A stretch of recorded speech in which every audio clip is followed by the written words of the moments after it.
Hello everyone. आज अपन start करने जा रहे हैं पीटीएस नंबर 14 के मैथमेटिक्स सेक्शन का सॉल्यूशन।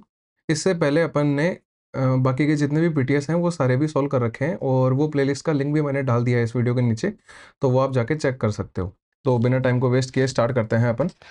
देखो ये फर्स्ट क्वेश्चन है, इसमें क्या दे रखा है कि एक टेबल दे रखी है जिसमें मतलब आंकड़ों का अपन को अध्ययन करना है और इसमें सिटी दे रखी है एबीसी और उनसे कितने स्टूडेंट्स हैं ये दे रखे हैं और ये लैक्स में है, मतलब 2.15 लाख हैं ये बच्चे, ये 1.14 लाख हैं ऐसे।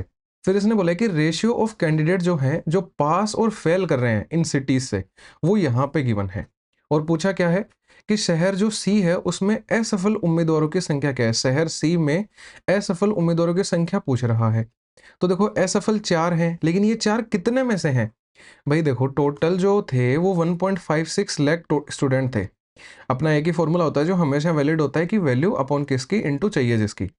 तो जो 1.56 लाख वैल्यू है वो किस चीज की है, ये एक पॉइंट मतलब सभी बच्चों की है ये, ठीक है, जो सी के अंदर है। यानी कि सी में टोटल बच्चे कितने हैं, 6 और 4 10 बच्चे हैं और जिनमें से मतलब 6 पास हो रहे हैं और 4 फेल हो रहे हैं। अपन को क्या निकालना है सिटी सी में फेल वाले, यानी चाहिए जिसकी, तो उसकी जगह 4 आ जाएगा। अब देखो इसको 4 से गुणा करो आप, ये पॉइंट को भी रहने दो 10 को भी रहने दो, इन सारी चीजों को इग्नोर करो, डायरेक्टली वन मतलब 156 को 4 से मल्टीप्लाई करो तो देखो क्या आएगा। 6 से ये 24 आएगा, 2 कैरी लगेगी, 15 चौके 60 और 2 62, 624 आएगा। अब देखो 624 किसी ऑप्शन में नहीं है सिर्फ इस एक के अलावा, यानी कि जो भी पॉइंट था जो भी 10 था वो सारा का सारा इसमें एडजस्ट हो गया है। अब कुछ भी चाहे वो हो, बाकी का कोई सा आंसर तो हो ही नहीं सकता है, तो 624 जो है सेकंड ऑप्शन ये आंसर हो जाएगा करेक्ट। क्योंकि एग्जाम में अपन को क्या है कि जल्दी क्वेश्चन को सोल्व करना है, तो ऐसी अप्रोच से जाएंगे जिससे कैलकुलेशन फास्ट हो सके। एग्जैक्ट आंसर वहां कोई नहीं देख रहा है अपना, ठीक है, जो टिक करके आएंगे वो सही होगा, उससे मैटर करेगा। ठीक है, सेकंड नंबर पे चलते हैं। इसमें बोला है कि फाइंड द एचसीएफ, मतलब कि एचसीएफ ज्ञात करवा रहा है, वैल्यूज दे रखी हैं ये वाली। अब देखो एचसीएफ निकालने के काफी सारे तरीके होते हैं, जो सबसे बेस्ट मेथड है वो मैं बताता हूं जिससे जल्दी आंसर आएगा। 15 24 35 और 54 ये 4 वैल्यूज दे रखी हैं। एचसीएफ के लिए क्या करते हैं, इनको ब्रेक करते हैं अपन। तो 15 होता है 3 इंटू 5, तो ये आ गया। 24 क्या होता है, 24 होता है 6 इंटू 4 होता है, लेकिन अपन इसको 8 इंटू 3 लिखेंगे क्योंकि 2 की पावर 3 इंटू 3 आ जाएगा, 8 को ब्रेक कर दिया अपन ने। और 35 क्या होता है, 35 होता है 7 इंटू 5। और 54 क्या होता है, 54 होता है 27 इंटू 2, तो 27 को अपन लिख देंगे 3 का क्यूब इंटू 2 आ जाएगा। अब देखो एचसीएफ क्या होता है कि इन सभी में कॉमन वैल्यू क्या आ रही है वो सभी में आनी चाहिए।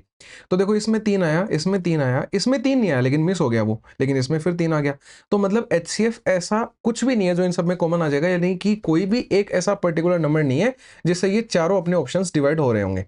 यानी कि जो 1 है वो इस क्वेश्चन का एचसीएफ हो जाएगा। और अगर एलसीएम पूछता तो लगे हाथ वो भी बता देता हूँ। एलसीएम क्या होता है, मैक्सिमम पावर लिखनी होती है अपन को चीजों की। यानी कि जैसे देखो 3 की मैक्सिमम पावर इन सब में कितनी है, 3 की पावर 3 है मैक्सिमम। 2 की पावर कितनी है हाईएस्ट, 2 की पावर 3 है। और 5 की पावर कितनी 1, और 7 की पावर कितनी 1। यानी ये जो है वो तो अपना एलसीएम हो जाएगा, और जो एचसीएफ इसने क्वेश्चन में पूछा था वो 1 हो गया, जो सेकंड ऑप्शन है वो एकदम से करेक्ट हो जाएगा। और एक मतलब नॉर्मल सी कॉमन सेंस की बात है कि एचसीएफ एक्चुअल में क्या होता है, हाईएस्ट कॉमन फैक्टर होता है। तो देखो इन नंबर्स के अगर अपन फैक्टर करते हैं तो वो इनसे छोटे ही आएंगे, छोटे अगर आएंगे तो इनसे छोटा ही एचसीएफ होगा। यानी कि इनसे छोटी वैल्यू क्या है, एक 1 ही है, तो बिना आप सॉल्व किए भी 1 को आंसर कर सकते थे। ठीक है, थर्ड नंबर पे चलते हैं। वैल्यू पूछ रहा है find the value of coat square theta plus coat की पावर 4 थीटा। ये भी काफी इजी क्वेश्चन है, बस इसको क्या होता है अरेंज करना होता है एक फॉर्म में। जैसे कोट स्क्वायर थीटा अगर यहां से कॉमन निकाल लें तो यहां तो सिर्फ 1 बच गया है, ठीक है, तो मैंने लिख दिया 1। और इसमें कोट की पावर 2 अपन ने बाहर निकाल ली तो कोट की 2 पावर अंदर बच गई। अब देखो 1 प्लस कोट स्क्वायर थीटा क्या होता है, ये होती है cot square theta is equal to cot cosec square theta और माइनस में 1। तो अगर ये 1 उधर ले जाए तो क्या बन जाएगा, कोट स्क्वायर थीटा प्लस 1 बन जाएगा, तो इसकी वैल्यू क्या आ जाएगी, कोसेक की स्क्वायर थीटा। यानी आ गया कोट स्क्वायर थीटा इनटू में कोसेक स्क्वायर थीटा। अब देखो ऐसा अपन को कोई सा भी आंसर ऑप्शंस में नहीं मिल रहा है, मतलब सब में फॉर्म एक ऐसी है जिसमें कोसेक स्क्वायर थीटा या फिर कोसेक की पावर 4 थीटा माइनस में कुछ हो रखा है। तो भाई कोट स्क्वायर थीटा को फिर से रख देंगे। कोट स्क्वायर थीटा क्या होता है, कोसेक स्क्वायर थीटा माइनस 1, और इसमें मल्टीप्लाई करना है कोसेक स्क्वायर थीटा से। अब ये देखो इसके साथ मल्टीप्लाई होगा तो कोसेक की पावर 4 थीटा बन जाएगा और माइनस में कोसेक का स्क्वायर थीटा आ जाएगा। कौन सा ऑप्शन है? सेकंड ऑप्शन है, तो ये सेकंड ऑप्शन जो है वो इस क्वेश्चन का एकदम से करेक्ट आंसर हो जाएगा। काफ़ी इजी था, बस फॉर्म चेंज करते जाना है, अपने आप आंसर आ जाएगा। चलते हैं 4 नंबर पे। 4 नंबर में क्या बोला है कि ए, बी और सी हैं वो एक पीस ऑफ वर्क को इन इन दिनों में कर सकते हैं। यानी कि ए करता है 15 दिन में, बी करता है 25 दिन में और सी करता है 45 दिनों में। यदि ए प्रतिदिन को काम को करे और हर तीसरे दिन बी और सी ए के साथ काम करें। पहले अपन क्या करेंगे, इन इन तीनों की जो वर्क करेंगे वो टोटल वर्क कितना करेंगे वो निकाल लेते हैं। तो टोटल वर्क क्या होता है? इनका एलसीएम होता है। तो इनका एलसीएम क्या हो जाएगा? या फिर देखो आप, मतलब 2-3 तरीके हैं इसका एलसीएम निकालने के। या तो डायरेक्टली 45 को गुणा करके एक ऐसी वैल्यू लिख दो जो इन सभी से डिवाइड हो जाए। यानी कि मैंने 45 गुना 5 लिखा, तो 45 गुना 5 इनका एलसीएम हो जाएगा। और अगर किसी को ऐसे नहीं समझ आता तो वो ये कर लो, ये 5 गुना 3 होता है, ये 5 की स्क्वायर होती है, और ये 5 गुना 3 का स्क्वायर होता है। 5 की पावर मैक्सिमम कितनी आ रही है? 5 की पावर 2 आ रही है। 3 की मैक्सिमम पावर कितनी? 2 आ रही है। यानी इनका एलसीएम क्या हो जाएगा? 25 इंटू 9। 25 इंटू 9 क्या होता है? 225 होता है। यहाँ पे भी देखो 225 आ रहा है, तो दोनों तरीकों से सेम ही आना था। यानी कि जो अपना एलसीएम है वो 225 आ गया। ये सब एक बार हटा के अपन डायरेक्टली 225 को लिख देते हैं और फिर इसको फर्दर सिंप्लीफाई करते हैं। तो देखो क्या आएगा, एलसीएम अपना आ गया 225। अब इनकी एफिशिएंसीज निकालेंगे डिवाइड करके, तो 15 से 225 को डिवाइड करेंगे तो 15 कम 15 और ये आ जाएगा 15, क्योंकि 15 का स्क्वायर भी होता है ये। तो ये 25 से कटेगा 9 बार और 45 से कटेगा 5 बार। ये सबकी एफिशिएंसी आ गई, मतलब पर डे का वर्क आ गया। अब इसने बोला कि ए जो है वो हर दिन काम करता है, यानी ए ने इस दिन भी काम किया, ए ने इस दिन भी काम किया। ये पहला दिन था, ये दूसरा दिन था। तीसरे दिन लेकिन क्या हुआ कि ए के साथ में बी और सी दोनों बंदे साथ में काम करने आ गए। यानी कि यहाँ पे तो इन्हें 15 काम किया, यहाँ पे इन्हें 15 काम किया, अब यहाँ पे तीनों ने काम किया है। तो 15 और 5 20, 20 और 9 29, 29 काम कर रहे हैं ये 3 दिनों में। यानी इधर अपन वर्क लिखेंगे, इधर अपन डे लिखेंगे। तो कितना हो गया? 15 और 15 30, 30 और 29 हो गया 59। भाई 59 काम कर रहे हैं 3 दिन में, ये पहला दिन, ये दूसरा दिन और ये तीसरा दिन। तो अब मेरे को तो क्या निकालना है? 225 काम निकालना है, टोटल वर्क 225 करवाना है इनसे। तो देखो मैं 59 को अगर 4 से गुना करता हूं तो ये तो 200 से ऊपर वैल्यू चली जाएगी। भाई मेरे को तो 200 से नीचे रहना है। तो इसको 3 से गुना करते हैं तो इधर भी 3 से गुना हो जाएगा। तो इधर तो क्या आएगा? 9 तिया 27 का 7, 2 कैरी लगी, 5 तिया 15 और 2 177 आ गया। और इधर 9 दिन आ गए, क्योंकि 3 इंटू 3 9 दिन हो गए। 9 दिन में इतना काम कर दिया इन लोगों ने। लेकिन अपन को तो टोटल काम करवाना है 225। तो अब अगले दिन कौन आएगा? भाई इन इनके अपन ने 3-3 बार पेयर ले लिए, यानी अब अगले दिन क्या होगा? ए से ही फिर स्टार्टिंग हो जाएगी। तो ए एक दिन आया 15 काम किया, फिर ए एक दिन आया 15 काम किया। यानी कि अब देखो टोटल कितने दिन हो गए हैं? 11 दिन हो चुके हैं। भाई दिख नहीं रहा है तो यहां देख लेना, 11 दिन हो चुके हैं। और टोटल काम कितना हो गया है? 177 में 30 जोड़ेंगे अपन तो 207 इतना काम हो गया है। लेकिन काम कितना था? 225 था। यानी काम बच कितना गया? काम बच गया अपना 15 और 3 18 काम बच गया। यानी कि अब 18 काम करेगा, वो कौन करेगा? ये तीनों मिलकर करेंगे 29 की एफिशिएंसी से। यानी कि 11 दिन तो पहले लग गए थे, 11 दिन तो पहले लग गए थे, अब 18 काम करेंगे 29 की एफिशिएंसी से। यानी 11 सही 18 बटे 29, जो डी ऑप्शन है वो एकदम से करेक्ट हो जाएगा। इन क्वेश्चन को करने का ये बेस्ट तरीका होता है। अगर आप करोगे तो बहुत जल्दी आंसर आ जाएगा। मैंने डिटेल में समझाया इसलिए इतना टाइम लगा है। आराम से आप कर सकते हो। और अगर किसी को समझ में नहीं आया तो वो वापस पीछे जाके जरूर देखना। पक्का इस तरीके का क्वेश्चन अपन को हर शिफ्ट में लगभग मिल ही जाता है, मतलब 50% शिफ्ट में क्वेश्चन आता है। तो प्लीज इसको ध्यान से कर लीजिएगा। 5 नंबर पे चलते हैं। वैल्यू ऑफ एक्सप्रेशन निकालनी है अपन को। आसान सा एक्सप्रेशन दे रखा है, कोई बड़ी बात नहीं है। बोर्ड मास का अपन यूज करेंगे। बोर्ड मास के अंदर क्या होता है? ब्रैकेट और ऑफ, यहाँ पे दोनों ही चीजें नहीं है। यानी पहले डिवाइड सॉल्व होगा, फिर मल्टीप्लाई होगा, फिर एडिशन और सब्ट्रैक्शन पे आएंगे। तो देखो पहले क्या होगा? भाई ये डिवाइड सॉल्व होगा, लेकिन यहाँ पे तो प्लस है, यानी ये वाला मल्टीप्लाई भी सॉल्व कर सकते हैं। तो 121 आ गया प्लस में, ये बन गया 1। अब देखो माइनस के आगे फिर 11 इंटू 11 यानी 121 आ गया, फिर प्लस 11 तो ये प्लस 11 आ गया। अब प्लस 11 इंटू 11 121 फिर आ जाएगा। अब फिर माइनस में क्या है? ये 11 है, और माइनस में 121 फिर आ गया, और माइनस में 11 आ गया। सब चीज़ों को मैंने एक एक बार सिंप्लीफाई करके लिख लिया, और इस बार अपना आंसर आ जाएगा। भाई माइनस से प्लस कट गया, प्लस से माइनस कट जाएगा, इस प्लस से ये माइनस भी कट गया। तो -11 + 1 यानी माइनस का जो 10 है, यानी सी वाला ऑप्शन एकदम से करेक्ट आंसर हो जाएगा। चलते हैं अपन नेक्स्ट के ऊपर। काफ़ी इजी क्वेश्चन चल रहे हैं, कहीं कोई दिक्कत नहीं आ रही है। 6 नंबर पे चलते हैं, ठीक है। 6 नंबर के क्वेश्चन में क्या गिवन है कि एक आदमी है वो 80 किलोमीटर दौड़ता है। तो ये जैसे अपन ने 80 किलोमीटर की डिस्टेंस बना ली। ये बोल रहा है पहले 20 किलोमीटर में, मतलब 20-20 किलोमीटर में इसने इंटरवल्स बांट रखे हैं। तो भाई ये 20 किलोमीटर, ये 40 हो गया, ये 60 हो गया और ये 80 हो गया। ये सारे 20-20 किलोमीटर के इंटरवल्स हैं। ठीक है, मैं 20-20 लिख देता हूँ सब पे, ताकि कैलकुलेशन में आगे आसानी हो जाएगी। आगे बढ़ते हैं। इसने क्या बोला कि पहले 20 किलोमीटर में उसके द्वारा लिया गया समय दूसरे 20 किलोमीटर में लिए गए समय का दुगना है। यानी यहाँ पे अगर टाइम वो x लेता है तो यहाँ पे 2x टाइम लेता है। तीसरे 20 किलोमीटर में लिया गया समय चौथे 20 किलोमीटर में लिए गए समय का आधा है, यानी यहाँ पे आधा है इस वाले का, कोई बात नहीं। और चौथे 20 किलोमीटर में लिया गया जो समय है वो पहले 20 किलोमीटर में लिए गए समय के बराबर है, यानी कि यहाँ पे जो समय लिया है वही चौथे में लेगा, यानी यहाँ भी 2x लेगा। यहाँ आधा था तो x आ जाएगा। ठीक है, फर्दर क्या बोल रहा है कि यदि पहले 20 किलोमीटर में उसकी गति 60 किलोमीटर प्रति घंटा थी, तो अब देखो अगर ये स्पीड गिवन है और ये डिस्टेंस गिवन है तो अपन ये वाला टाइम निकाल सकते हैं। टाइम क्या होता है, डिस्टेंस अपॉन स्पीड होता है।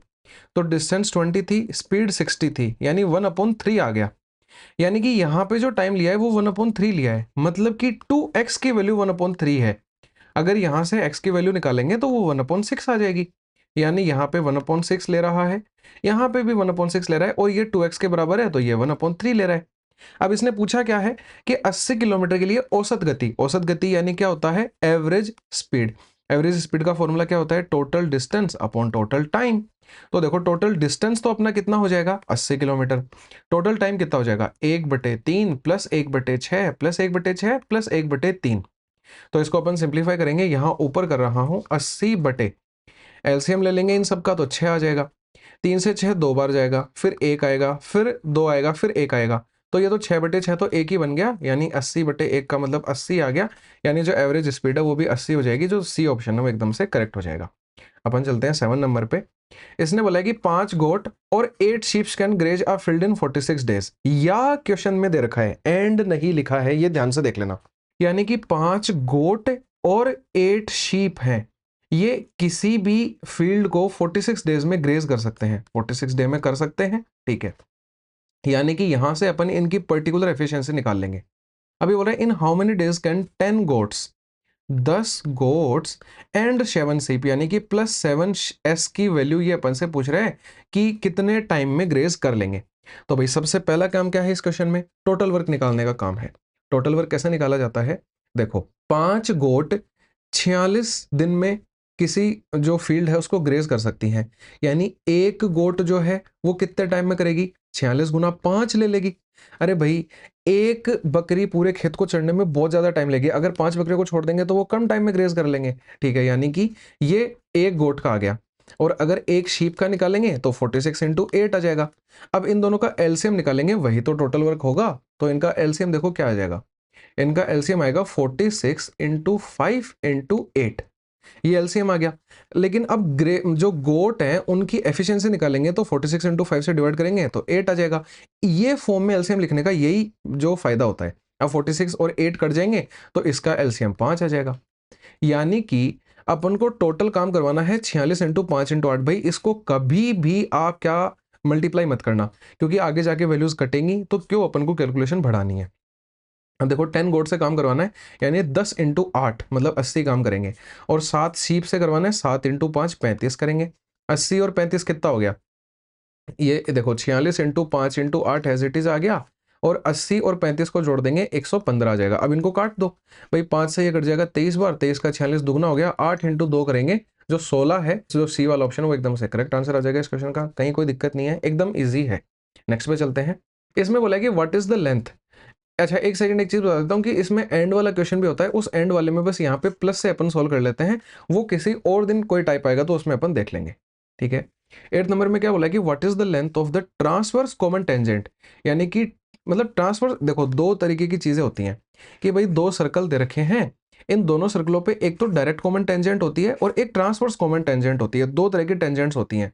और ये क्वेश्चन पक्का मतलब मिलता ही मिलता है, कुछ कुछ भाई पर्टिकुलर ऐसे क्वेश्चंस होते हैं जो लगभग अपन को एग्जाम्स में मिल जाते हैं। ये मैं हर एक पीटीएस में आके बात बोलता हूँ कि भाई एक तो बेईमान दुकानदार, एक प्रॉफिट लॉस में डिस्काउंट वाला यानी कि सक्सेसिव डिस्काउंट वाला क्वेश्चन, एक ऐसा क्वेश्चन जो सर्कल के अंदर या तो अपन को वो टेंजेंट वाला क्वेश्चन देगा जो ये है, मतलब डायरेक्ट कॉमन या फिर ट्रांसवर्स कॉमन, या फिर वो दे देगा जिसके अंदर टेंजेंट ड्रॉ करके अपन से PA इंटू PB बराबर PC इंटू PD वाली थ्योरम यूज करवाएगा। भाई ये कुछ फिक्स क्वेश्चन होते हैं जो हर एग्जाम में आते हैं, तो इनको अपन ऐसा कर लेंगे, कहीं दिक्कत ही नहीं आएगी। अब इसके दो फॉर्मूले हैं, एक होता है डायरेक्ट कॉमन टेंजेंट का और एक होता है ट्रांसवर्स कॉमन टेंजेंट का। तो दोनों के फॉर्मूले मैं यहाँ पे लिख देता हूं, आपको कभी भी दिक्कत नहीं आएगी। अब इसमें दो चीजें आती हैं, लेकिन ध्यान रखना कि एक सर्कल की रेडियस R1 है, दूसरे की रेडियस R2 है, और जो इनके बीच में दूरी है, इनके सर्कल्स के बीच में डिस्टेंस है, उसको D लिखते हैं अपन। और ये वाली निकालेंगे तो अपन डायरेक्ट कॉमन टेंजेंट बोल देंगे, ये वाली निकालेंगे तो ट्रांसवर्स कॉमन टेंजेंट बोल देंगे। तो इन दोनों के फॉर्मूले में क्या आता है, अंडर रूट आता है। अब अंडर रूट के अंदर क्या आता है, डी का स्क्वायर। देखो बेस्ट तरीका बता रहा हूँ याद करने का। अब देखो फर्दर क्या आएगा भाई, इसमें भी माइनस लगाएंगे, इसमें भी माइनस लगाएंगे, फिर दोनों में R1 और R2 होती हैं, तो R1 R2 आ जाएगा, R1 और R2 आ जाएगा। अब इसका स्क्वायर लगा देंगे। याद करने का तरीका बता रहा हूँ, ये अभी तक सब कुछ सेम लिखा है, कुछ भी फर्क नहीं आया, अब चेंज आएगा भाई। डायरेक्ट जब लिखेंगे तो माइनस आ जाएगा, ट्रांसफर जब लिखेंगे जब प्लस आ जाएगा, इतना ही फर्क रहेगा। अब यहाँ पे तो अपन से ट्रांसफर कॉमन टेंजेंट पूछी है, तो एक एग्जांपल भी देख लेंगे अपन इसका। क्या होता है फॉर्मूला, अंडर रूट में डी का स्क्वायर, इनके केंद्रों के बीच की दूरी 16 दे रखी है इसने, मतलब D 16 गिवन है। ठीक है, दूसरे कलर से कर लेते हैं ताकि कंफ्यूजन क्रिएट ना हो। तो भाई ये 16 दे रखा है, यानी क्या आ जाएगा 16 का स्क्वायर माइनस। अब क्या होता है R1 प्लस R2 होगा इस क्वेश्चन में, यानी R1 और R2 क्या दे रखी है, 7 और 5 दे रखी है, यानी 7 और 5 12, 12 का स्क्वायर आ जाएगा। अब क्या हो जाएगा, 16 का स्क्वायर 256 माइनस 12 का स्क्वायर 144। इसको सोल्व करेंगे तो क्या आ जाएगा, यहाँ 2 आएगा और यहाँ पे 112 आ जाएगा। अब 112 को 7 से ब्रेक करके लिखेंगे, क्यों इतना जल्दी कैसे पता लग गया भाई, हर ऑप्शन में रूट 7 लिखा है तो 7 से ब्रेक होगा। तो कितनी बार जाएगा, 7 एकम 7 और फिर बचेगा 4, यानी 7 6 42। अब देखो 16 का रूट तो 4 होता है और 7 रूट के अंदर ही रह जाएगा, यानी कि जो सेकंड ऑप्शन है वो एकदम से करेक्ट हो जाएगा, कहीं कोई दिक्कत नहीं है, बड़ी आसानी से सोल्व हो गया। चलते हैं 9 नंबर के ऊपर। ठीक है, इस नेक्स्ट क्वेश्चन में अपन को क्या गिवन है कि एक स्वाति है, वो अपनी इनकम का 20% सेव करती है। तो ये इनकम हो गई, इसकी 20% वो सेविंग्स कर रही है, यानी कि जो 80% है वो ये एक्सपेंडिचर कर रही है, यानी कि खर्चा कर रही है। ठीक है, अब इसने बोला है कि फूड, रेंट और एजुकेशन और शॉपिंग के ऊपर ये खर्च करती है। 15% उसकी इनकम का तो वो खाने पे देती है, यानी कि 15% अगर खाने पे दे रही है, यानी कि जो 65% बच गया वो बची हुई चीजों पे खर्च कर रही है। वो बची हुई चीजें क्या क्या है, एक तो रेंट है, एक एजुकेशन है और एक शॉपिंग है। अब इन पे इसने पर्टिकुलर वैल्यू दे रखी है, 12,800, 32,000 और 9,800, ये वैल्यू दे रखी है। तो ध्यान से देखना, एक बात बताना, आगे इसने लिखा क्या है वो पढ़े। तो इसने बोला कि जो अमाउंट स्पेंड किया है उसने शॉपिंग के ऊपर, वो 12.25% है टोटल खर्चे का, यानी कि टोटल एक्सपेंडिचर यानी खर्चा कितना था उसका 80%।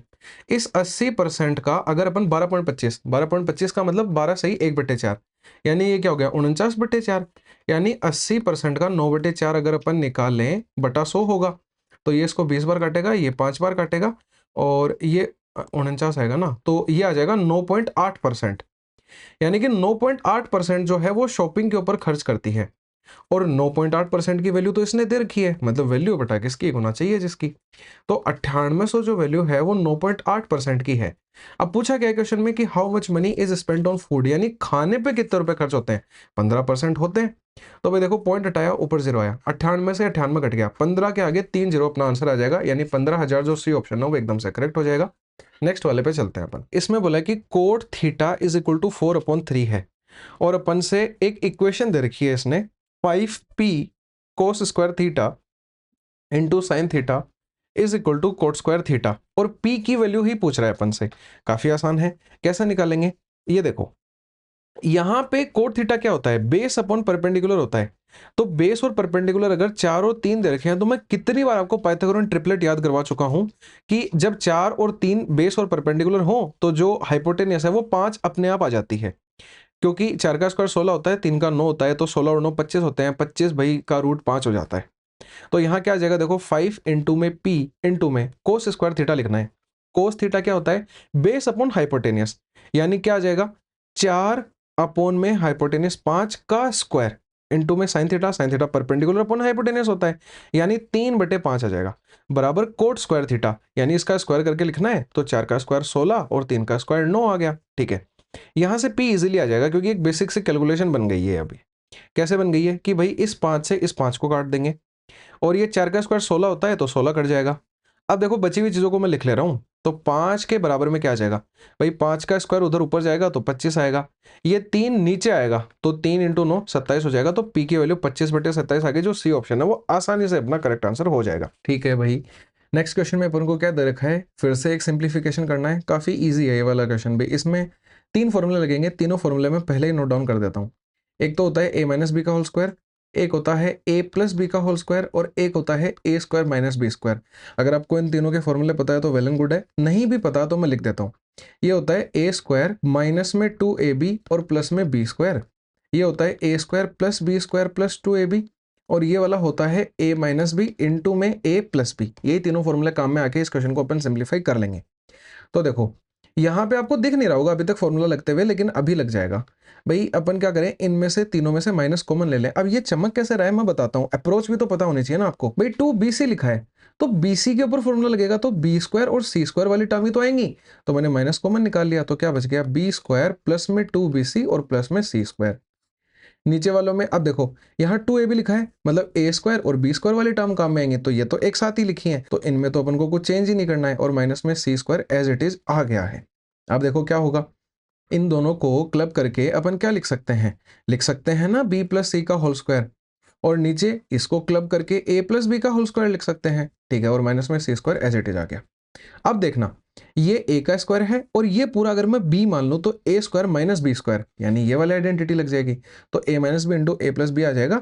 बहुत ही आसानी से अपन लिख देंगे, पहले तो a माइनस बी, ये लिख दिया।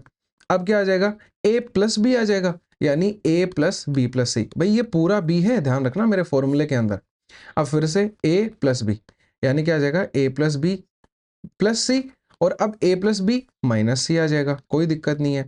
अब देखो a plus B plus C से a plus B plus C cut गया। ठीक है, आंसर क्या बच गया, ये a minus B minus C बन जाएगा, माइनस अंदर आएगा तो देखो कौन से ऑप्शन में है, इसमें नहीं है, इसमें नहीं है, इसमें नहीं है, इसमें है।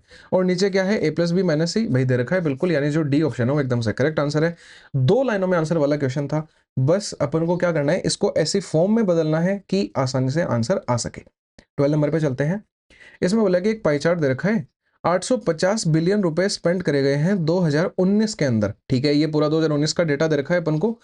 और interest on debt and military, भाई डेट पे और मिलिट्री पे, ये तो डेट पे कितना है 6% है, और मिलिट्री पे कितना है 62 है, यानी 62 प्लस 6% जो है वो 850।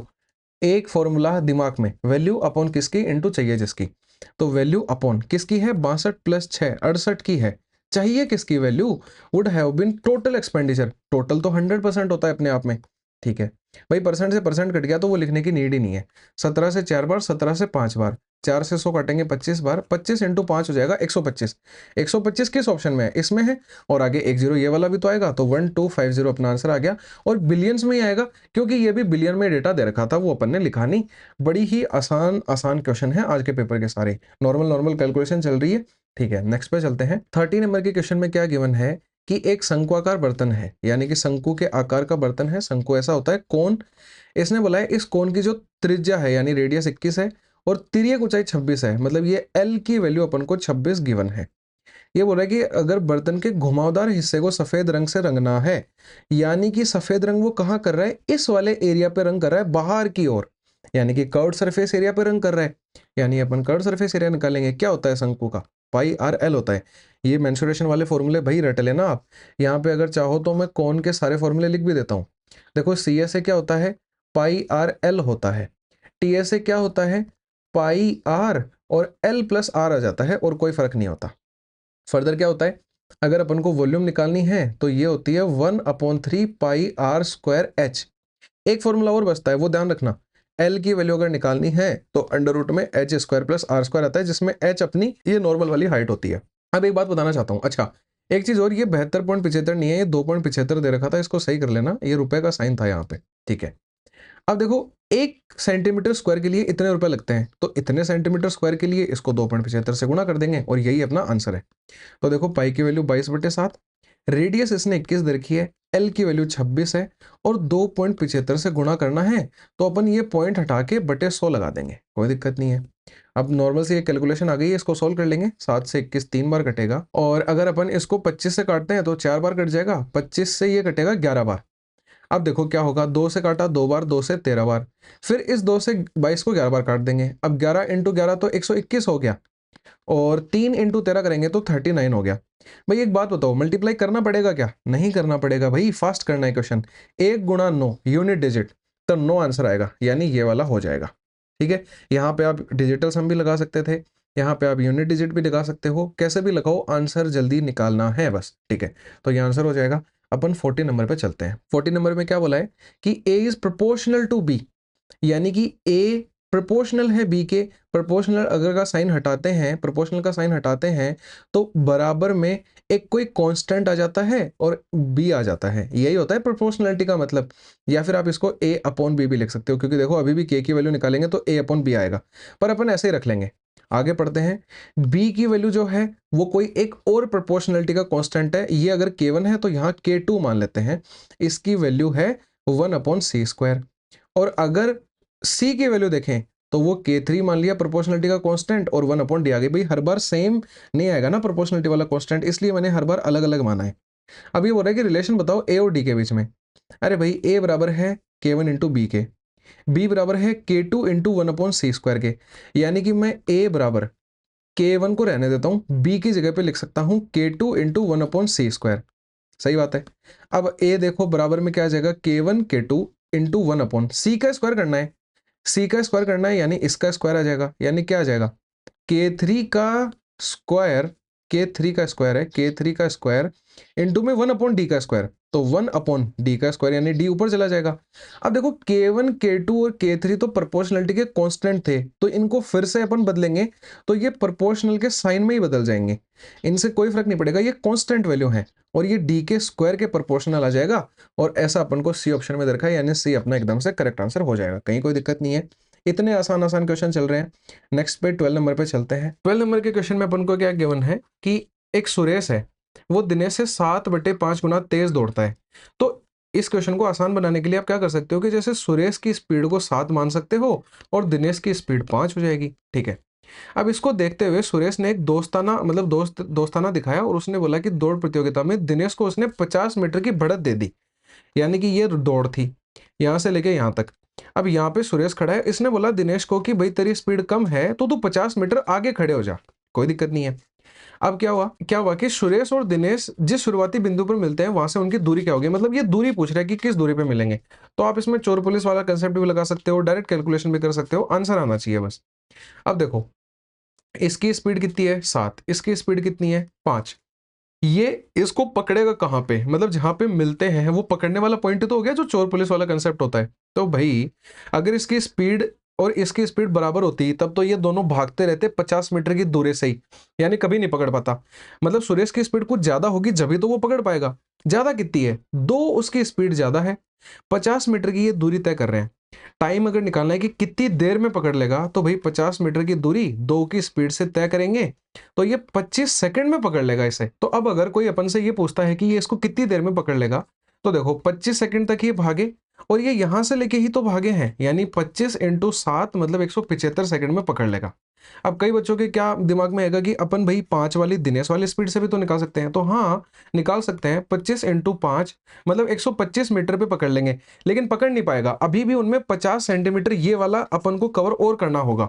तो इसमें 50 जोड़ेंगे तो 175 आ जाएगा। आंसर 175 सेम ही आना है, जो दोनों में से किसी से भी चले जाओ। तो जो सी ऑप्शन है वो एकदम से करेक्ट आंसर हो जाएगा। सेकंड जो 30 नंबर है उस पर अपन चलते हैं। ठीक है, नेक्स्ट क्वेश्चन में अपन को क्या गिवन है कि एक कुरियर शॉप है जिसके पास में 9 पार्सल हैं, उन सबके ये अलग अलग वेट्स दे रखे हैं और ये एवरेज वेट पूछ रहा है। भाई कुछ नहीं है, कैलकुलेशन करवा रहा है। सारे आंसर ग्राम में दे रखे हैं तो अपन भी इनको ग्राम में लिखेंगे। तो ये 1500 ग्राम हो जाएगा, ये 1250 ग्राम हो जाएगा, ये 1350 हो जाएगा, ये 750 हो गया, फिर 950 ग्राम हो गया, 700 ग्राम हो गया, 400 हो गया, 790 ग्राम हो गया और 0.5 kg का मतलब 500 ग्राम हो गया। भाई 3 3 6 3 9 वैल्यू हो गई। अब इनका एवरेज वेट पूछ रहा है, मतलब इन सभी को ऐड करवा रहा है अपन से। अब देखो क्या करवा रहे हैं अपन से, इनका सबका जोड़ जो 0 आ गया, 5 10 15 20 20 और 9 29 का 9, 2 कैरी लग जाएगी इधर। तो अब आगे क्या आएगा, 5 और 2 7, ठीक है 7 हो गया अभी तक, फिर 7 दूनी 14, 7 3 21, 7 चौका 28, 28 और 9 37, 37 और 4 41, 41 और 5 46, 46 और 5 51, 51 के लिए 1 आ गया, 5 कैरी लग गई, 5 के बाद में 6 7 और 8, 8190 आ गया। और बटे क्या करना है, 9 वैल्यूज थी, ये इसको काटेंगे तो 910 बार काट देगा, यानी 910 ग्राम जो है वो एवरेज वेट आ जाएगा। अब बताओ कोई क्वेश्चन नहीं है, सिर्फ कैलकुलेशन करनी है अपन को। नेक्स्ट में क्या बोला है कि फॉर अ ट्राइंगल एबीसी, एक ट्राइंगल है एबीसी, ए बी और सी नाम दे देते हैं, डी और ई पॉइंट है जो ए बी और ए सी के ऊपर है, और इस प्रकार है कि ए डी बराबर 1/3 ए बी है। भाई ए बी को अपन अगर इधर नीचे ले आए तो ये 1/3 हो जाएगा, यानी कि अगर ए डी की वैल्यू 1 है तो पूरे ए बी की वैल्यू 3 है, पूरे ए बी की वैल्यू 3 है, यानी ये 2 हो गया। ठीक है, अब आगे बोल रहा है कि ए ई बराबर 1/3 ए सी, यानी कि ये डी लिखा था इसने, तो ए ई बराबर 1/3 ए सी, अगर ये 1 है तो ये पूरा 3 है, यानी ये 2 हो गया। ठीक है, अभी तक कोई दिक्कत नहीं आई है। बी सी की वैल्यू इसने 21 दे रखी है, यानी ये बी सी 21 दे रखा है, तो पक्का ये डी ई पूछ रहा होगा। ये देखो डी ई पूछ रहा है। अरे भाई ये बहुत ईजी क्वेश्चन है, एक छोटी सी ही प्रॉपर्टी होती है, थ्योरम भी बोल सकते हो। तो देखो क्या होता है उसमें, ये होता है कि अगर A D upon A B है तो ये बराबर होगा ए ई अपॉन ए सी के, और ये भी बराबर होगा अपना D E upon B C के। तो कोई दिक्कत नहीं है। ए डी की वैल्यू कितनी है, 1, ए बी की वैल्यू 3 है, और डी ई की वैल्यू अपन को फाइंड करनी है, और बी सी की वैल्यू 21 है। 3 से 21 7 बार कट जाएगा, 7 उधर जाएगा, डी ई की वैल्यू 7 आ जाएगी, जो फर्स्ट ऑप्शन है वो एकदम से करेक्ट हो जाएगा। चलते हैं 18 नंबर पे। कितने आसान आसान क्वेश्चन आए आज के पेपर के अंदर। तो ठीक है, नेक्स्ट क्वेश्चन में अपन को क्या दे रखा है, एक बेसिक सी कैलकुलेशन दे रखी है, 1/5 प्लस में 1/1 प्लस 1/2 प्लस 1/a। 2-3 तरीके हैं इस क्वेश्चन को करने के, आप वैल्यू पुट करके भी कर सकते हो, और a निकालने के लिए आप डायरेक्टली इधर से भी जा सकते हो, यहाँ से आओगे तो उल्टा पड़ जाएगा क्वेश्चन। तो देखो क्या करेंगे, आसान से कैलकुलेशन है, इसको सिंप्लीफाई करेंगे तो ये आ जाएगा। भाई इस चीज़ को मैंने सॉल्व किया तो ये क्या आ गया, देखो एलसीएम लेने पे a आएगा, और ये 2a + 1 आ जाएगा, लेकिन इस एक के लिए a ऊपर चला जाएगा, यानी क्या आ जाएगा a/2a + 1। आसान है। ठीक है, अब देखो इसको सोल्व करेंगे तो इन दोनों का एलसीएम लिया तो आ गया 2a + 1। भाई नीचे है तो दिख नहीं रहा है, तो यहाँ लिख देता हूँ 2a + 1, तो यहाँ तो आ जाएगा 2a + 1 और प्लस में हो जाएगा a। अब ये ऊपर चला जाएगा तो देखो क्या आएगा, 1/5 प्लस में 2a + 1 अपॉन में 3a + 1 बन जाएगा, 2 और 1 3 बन गया। अब इनका एलसीएम ले लो तो 5 × 3a + 1 आ जाएगा। तो अब देखो ये क्या आ जाएगा, 5 से 5 कटेगा, 3a + 1 आ गया, और प्लस में भाई 5 से ये वाला गुणा होगा तो 5 दूनी 10a + 5 आ जाएगा, तो ये क्या बन जाएगा 13a + 6 बन जाएगा, बटे में 15a + 5 बन गया। 5 को मैंने अंदर गुणा कर दिया दोनों से, और ये तो अपन को 9/10 दे रखा है। अब भाई इन दोनों को क्रॉस मल्टीप्लाई करेंगे, फाइनल आंसर आ जाएगा। कितना आसान है। तो देखो क्या आएगा, 130a प्लस में 60 बराबर में 15 × 9 करते हैं तो क्या आता है 135a आता है, और प्लस में 45 हो गया। ये उधर जाएगा तो 5a बनेगा, 60 में से 45 जाएगा तो 15 बच जाएगा, तो a की वैल्यू अपन निकालेंगे तो 3 आ जाएगी। 15/5 3 ही होता है, जो सेकंड ऑप्शन है वो एकदम से करेक्ट आंसर हो जाएगा, कहीं कोई दिक्कत नहीं है। आगे चल लेते हैं। ये पूछ रहे लीस्ट नंबर क्या होगा जो 1398 में ऐड किया जाना चाहिए, तो उसको x मान लेंगे कि जो सम है वो एग्जैक्टली इन तीनों से डिवाइड हो जाए, यानी कि इनका एलसीएम निकालना पड़ेगा। तो 9, 24 और 16 का एलसीएम निकालने का सबसे आसान तरीका क्या है, जो मैंने आज एचसीएफ वाले उस क्वेश्चन में बताया था कि भाई 9 को 3 का स्क्वायर लिखो, 24 को 8 × 3 लिख सकते हैं, यानी ऐसे लिखेंगे, और 16 होता है 2 की पावर 4। अब एलसीएम क्या होगा कि मैक्सिमम पावर 2 की कितनी है 4, और 3 की कितनी है 2, तो ये एलसीएम हो गया, यानी कितना 16 × 9 मतलब कितना हो गया 144 हो गया, यानी कि 144 से पूरा पूरा भाग जाना चाहिए। अरे तो भाई कुछ मत करो, 144 में इसको ब्रेक कर लो, तो कैसे ब्रेक होगा, 144 को 10 से गुणा करने पे तो 1440 आता है, बड़ी वैल्यू चली गई, तो 9 से गुणा करो, कोई दिक्कत नहीं है। 144 × 9 किया तो कितना आया, 9 चौके 36 और 3 39, 3 कैरी लगी, 1296 आ गया, यानी इसको अपन ने ब्रेक किया तो अपन ने लिख दिया 1296 प्लस, अब कितना बचेगा 102 बचेगा, और प्लस में x बटे 144। मैंने क्या किया, अभी तक कुछ भी बड़ा काम नहीं किया है, मैंने सिर्फ इस 1398 को ब्रेक करके लिखा है इसमें और इसमें। अब देखो इस चीज में 144 का पूरा पूरा भाग जाएगा, अब इसमें अगर 144 का भाग जाना चाहिए, यानी ये इनका जोड़ 144 बनना चाहिए, तो यानी कि x की जगह पे अपन क्या रखें कि 144 बन जाए, 42 रखने पे बन जाएगा, यानी कि जो सी ऑप्शन है वो एकदम से करेक्ट हो जाएगा। चलते हैं 20 नंबर पे। इसमें बोला कि अमित बोटा smart watch from an electronic store और 5700 रुपए की खरीदी उसने। ये बोल रहा है कि इसके पास में कम पैसे थे तो उसने 3,000 तो डाउन पेमेंट दे दिया, 3,000 पेमेंट दे चुका है, यानी पैसे बचे कितने हैं, 2700 रुपये बचे हैं अभी तक। ठीक है, अब आगे पढ़ते हैं। इसने बोला कि शॉपकीपर ने एक ऑफर दिया कि अल्टरनेटिवली पे करने के लिए, उसमें क्या बोला कि 2720 रुपये दे देना आप 1 महीने के बाद में, यानी कि वो उससे 20 रुपये ले रहा है। अब ये कैसे ले रहा है 1 महीने के अंदर, वो पढ़ते हैं आगे। ये बोल रहा है कि find the rate of interest being charge at simple interest, मतलब उसने सिंपल इंटरेस्ट पे उसको बता दिया कि भाई मैं चार्ज करूंगा तेरे से इंस्टॉलमेंट के ऑप्शन पे, तो वो पूछ रहा है कि रेट क्या है। अरे भाई एक बात बताओ, 20 रुपये मेरा ब्याज है, यानी सिंपल इंटरेस्ट जो है वो 20 है। सिंपल इंटरेस्ट का फॉर्मूला क्या होता है, principal into rate into time upon 100। Principal कितना था, 2700 रुपये प्रिंसिपल था, उसी पे तो 20 रुपये ब्याज लिया है उसने। रेट अपन को फाइंड करनी है, टाइम कितना है, 1 महीने है, टाइम तो ईयर्स में आता है, 1 महीने के अंदर 1/12 साल होगी, परसेंटेज के लिए 100 आ जाएगा रेट वाला। तो अब देखो इसको सिंप्लीफाई करेंगे, 00 से 00 कट गया, 3 से काटेंगे 4 बार, 3 से काटेंगे 9 बार, 4 इंटू 20 क्या हो जाएगा, 80 हो जाएगा। और 80 और रेट निकालेंगे तो ये जो R इंटू 9 लिखा था वो 9 इसके नीचे आ जाएगा, तो R की वैल्यू यहाँ से क्या आ जाएगी, 9 8 या 72 होता है, मतलब 8 वाला ऑप्शन आएगा, 8 वाला ये दे रखा है 8.9, तो इसको भी सोल्व करने पे लगभग 8.9 ही आएगा, जो डी ऑप्शन है वो एकदम से करेक्ट है। काफी इजी है कैलकुलेशन इसकी भी। अब देखो ये है 21 नंबर का क्वेश्चन। इसमें बोल रहा है कि एक किराना की दुकान है, उसमें 500 रुपये और उससे अधिक की खरीद पे तो 12% की छूट देती जाती है, यानी 500 रुपये की ज्यादा की चीज जब अपन खरीदते हैं तो 12% की छूट देते हैं।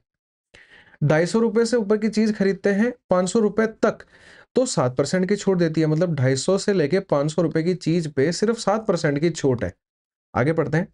भुगतान तुरंत नगद में अगर करते हैं, मतलब कैश देके अपन पेमेंट करते हैं, तो 5% की छूट और दी जाती है, यानी एक्स्ट्रा डिस्काउंट मिल रहा है 5% का कैश पैसे देने पे। ठीक है, आगे क्या दे रखा है इसने कि यदि कोई ग्राहक है वो बिस्कुट के 23 पैकेट खरीदता है और एक पैकेट की कीमत जो है वो 28 रुपए है, यानी कि उसने एक पैकेट 28 रुपए का है और टोटल 23 पैकेट खरीदे हैं, तो टोटल कितने रुपए का सामान उसने खरीद दिया, 23 इंटू 28 रुपए का। तो इसको सोल्व करो, कितना आएगा, 8 3 24 का 4 लिखा मैंने और 2 कैरी लग गई, और फिर क्या हो जाएगा 8 दूनी 16 और 3 दूनी 6, तो 16 और 6 कितना हो गया 22, और 2 24 का 4, 2 कैरी लग गई, 2 दूनी 4 और 2 6, 644 आ गया।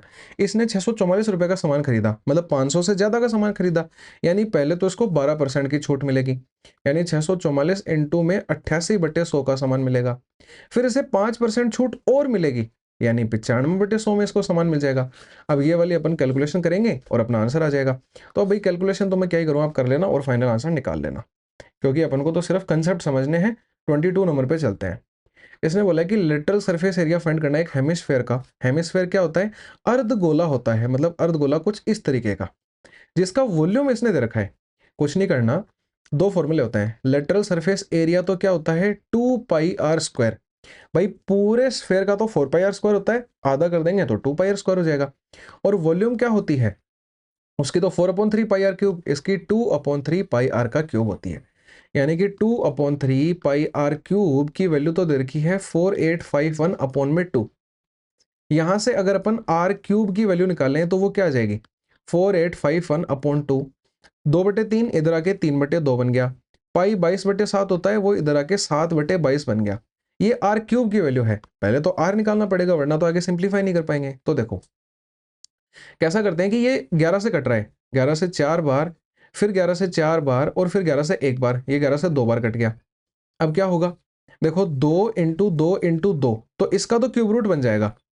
3 इंटू 7 यहाँ पे है, इसको ब्रेक करना पड़ेगा। 441 क्या होता है 21 का स्क्वायर होता है, यानी 21 इंटू 21 आएगा। 21 में भी 7 इंटू 3 है, इस 21 में भी 7 इंटू 3 है, और यहाँ भी 7 इंटू 3 लिखा है, मतलब हर चीज 3 3 बार आ रही है।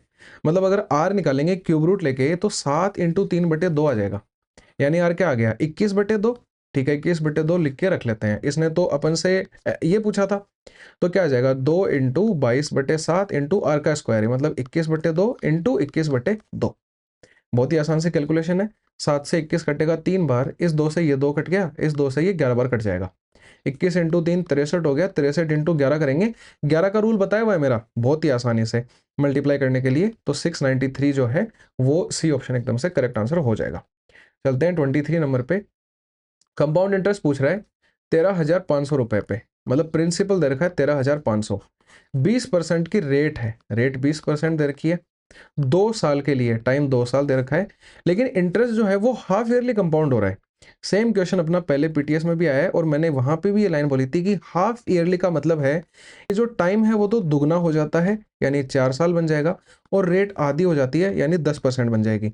अब इफेक्टिव वाला फॉर्मूला लगा के सॉल्व करेंगे तो इजीली हो जाएगा, यानी कि 10 को 4 बार लिखना है। फॉर्मूला क्या होता है, a प्लस बी प्लस में ए बी बटे 100। यहाँ क्या आएगा, पहले तो 10 प्लस 10, फिर 10 इंटू 10 बटे 100, यानी 100 बटे 100 1 बन जाएगा, और यहाँ 20 बन गया था, यानी 20 और 20 21 बन गया इन दोनों का, तो इन दोनों का भी 21 बन जाएगा। अब 21 पे फिर से फॉर्मूला लगा दो, यानी क्या आएगा, 21 प्लस 21 प्लस 21 इंटू 21 यानी 441 और बटे 100 441, तो ये तो बन गया 42, और यहाँ पे 2 के बाद में पॉइंट लगेगा, यानी 4.41 आ जाएगा। ये ऐड करेंगे तो क्या आ जाएगा, 46.41 आ जाएगा, और ये अपन को 13,500 रुपए के लिए निकालना है। इनटू करेंगे और ये 2 पॉइंट हटाएंगे तो बटे में 100 आ जाएगा। भाई इन दोनों जीरो से ये दोनों जीरो कट गई, अब ये नॉर्मल सी कैलकुलेशन बच गई। इसको अपन सिंप्लीफाई करेंगे, अच्छा परसेंटेज के लिए मतलब अपन को 100% की वैल्यू निकालनी है तो एक और 100 भी तो आएगा। तो अब देखो इन दोनों को मेरे हिसाब से तो मल्टीप्लाई करना बेटर है, ताकि अपन आसानी से आंसर निकाल पाए। अब मेरे को एक बात बताना आप, इनमें से किसी भी ऑप्शन में 5 को 1 से करने पे जो यूनिट डिजिट 5 है वो कहीं दिख रहा है क्या, सिर्फ इस एक ऑप्शन के अलावा? यानी कि जो आंसर है वो 6265 आ जाएगा। आप इसको सोल्व करके भी देखोगे तो 6265 ही मिलेगा, कैलकुलेट करके चेक कर लेना, ठीक है। अपन चलते हैं सेकंड लास्ट क्वेश्चन के ऊपर। इसमें क्या बोला है कि एक डीलर है जो एक आर्टिकल खरीदता है जो 4,500 रुपए जिसपे मार्क प्राइस है, ये मार्क प्राइस हो गई। इस 4,500 रुपए के ऊपर उसके सक्सेसिव डिस्काउंट मिलते हैं 12 और 20% का, यानी कि 12% का मिलता है मतलब 88/100 और 20% का मिलता है मतलब 80/100। इस जीरो से तो ये जीरो कट गए, ये 20 से काटा अपन ने तो 4/5 बार कट गया, ये 9 बार कट गया, तो 9 इंटू 88 कर लेंगे, तो 9 अट्ठे 72, 72 और 7 792 हो गया, इंटू 4 भी कर लेंगे तो ये आ जाएगा 8, 3 कैरी लग जाएगी, 28 और 3 31 आ जाएगा। यानी कि उसको डिस्काउंट लगने के बाद में चीज इतने की पड़ी, वो बोल रहा है कि उसने 532 रुपए उसके ट्रांसपोर्टेशन पे खर्च कर दिए। भाई चीज इतने रुपए की पड़ी, 532 रुपए मैंने और खर्च कर दिए, तो टोटल इतने की चीज वो पड़ गई मेरे को। तो अब ये चीज अगर टोटल मेरे को इतने की पड़ गई है, यानी कि इनको अगर अपन ऐड करते हैं तो कितना आएगा, देखो 10 आएगा, फिर 10 आएगा, और ये आ जाएगा 3700। अब इसने बोला कि अगर वो इस चीज को 27% के प्रॉफिट पे बेचता है तो सेलिंग प्राइस क्या होगा। अरे भाई 3700 की चीज है, 27% के प्रॉफिट पे बेच रहा है, डबल जीरो से डबल जीरो कट गया। अब ये गुणा थोड़ी करना पड़ेगा भाई, एग्जाम के अंदर टाइम सेव करना है। 7 इंटू 7 यूनिट डिजिट लगाओ तो लास्ट में क्या आएगा, 49 के लिए 9 आएगा, 49 के लिए 9, 9 किस ऑप्शन में है, थर्ड ऑप्शन में है, ये करेक्ट हो जाएगा। और मल्टीप्लाई करके भी देख लेना, एग्जैक्टली यही आंसर आएगा। एग्जाम में फास्ट कैलकुलेशन करनी है, टाइम बचाना है। अपन आज के दिन में तीसरे या चौथे क्वेश्चन में यूनिट डिजिट लगा रहे हैं, अब देख लो कैसे करेंगे। लास्ट क्वेश्चन पे चलते हैं, डीए का क्वेश्चन है मतलब बोनस है, ठीक है। इसने बोला है कि what is the difference, difference पूछ रहा है किस चीज का, total number of students in the school x and Z together. भाई टोटल 3600 बच्चे थे, एक्स और जेड के अगर अपन बच्चे निकालें तो 45% और 25%, यानी 70% बच्चे हो गए एक्स और जेड में। अब आगे अपन से माइनस किससे पूछ रहा है, वाई और जेड से पूछ रहा है, तो वाई और जेड का अगर अपन लिखेंगे तो देखो कितना आ जाएगा, 30 और 25 यानी 55% आ जाएगा। मतलब 3600 का क्या निकालना है, 55%, और इन दोनों का अंतर बताना है। अंतर कैसे आता है कि 3600/100 कॉमन ले लो, क्योंकि कैलकुलेशन को आसान बनाना है भाई, और 70 में से 55 जाएगा तो कितना बचेगा, 15% बच जाएगा। डबल जीरो से डबल जीरो कट गया, 36 इंटू 15 करेंगे तो 15 छिकी 90, 15 दिए 45, 45 में 9 जोड़ेंगे अपन तो कितना आ जाएगा, 54 आ जाएगा, 540, यानी ए ऑप्शन जो है वो एकदम से करेक्ट हो जाएगा।